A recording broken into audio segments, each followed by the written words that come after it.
ലിഫ്റ്റിൽ കയറുമ്പോൾ കണ്ണാടി നോക്കാറില്ലേ? പക്ഷെ ആ കണ്ണാടി വെച്ചിരിക്കുന്ന മുഖം നോക്കാൻ മാത്രമാണെന്ന് എന്നെ പോലെ വിചാരിച്ച എത്ര പേരുണ്ട്. പണ്ട് കാലത്ത് ലിഫ്റ്റിൽ കയറുമ്പോൾ സമയം കൂടുതൽ എടുക്കുന്നു, ലിഫ്റ്റ് ഭയങ്കര സ്ലോ ആണ്, അതിനകത്ത് നിൽക്കുമ്പോൾ ഒരു ഭയങ്കര അസ്വസ്ഥത തോന്നുന്നു എന്നൊക്കെ ആളുകൾ കുറച്ചുപേര് കംപ്ലൈന്റ് ചെയ്യുമായിരുന്നു. ലിഫ്റ്റിന്റെ സ്പീഡ് കൂട്ടാനൊന്നും അവർ ശ്രമിച്ചില്ല. അവിടെ ഒരു സൈക്കോളജിക്കൽ സൊല്യൂഷൻ ആണ് കണ്ടത്. ലിഫ്റ്റിനുള്ളിൽ കണ്ണാടി വെക്കുക. ലിഫ്റ്റിനുള്ളിൽ കയറുന്ന ആൾക്കാർ സ്വന്തം റിഫ്ലക്ഷൻ നോക്കും, മുടി ഒന്ന് ശരിയാക്കും, അല്ലെ ഡ്രസ്സൊക്കെ ഒന്ന് നോക്കും. മൊബൈലിലൊന്നും നോക്കാതെ കണ്ണാടി നോക്കി സമയം കളയും. അപ്പൊ അവര് സമയം പോകുന്നത് ശ്രദ്ധിക്കാതെ വരും. അപ്പൊ കാത്തിരിപ്പ് കുറവായെന്നൊരു തോന്നലും അവർക്കുണ്ടാവും.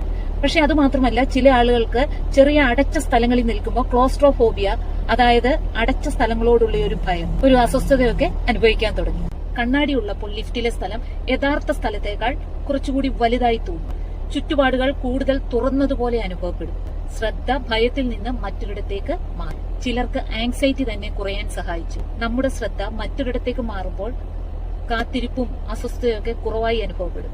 അതുകൊണ്ടാണ് ലിഫ്റ്റിലെ കണ്ണാടി ഒരു ഡെക്കറേഷൻ മാത്രമല്ല എന്ന് പറയും. മനുഷ്യരുടെ അനുഭവം കൂടുതൽ കംഫർട്ടബിൾ ആക്കാനുള്ള ഒരു സൈക്കോളജിക്കൽ ഡിസൈനാണ്.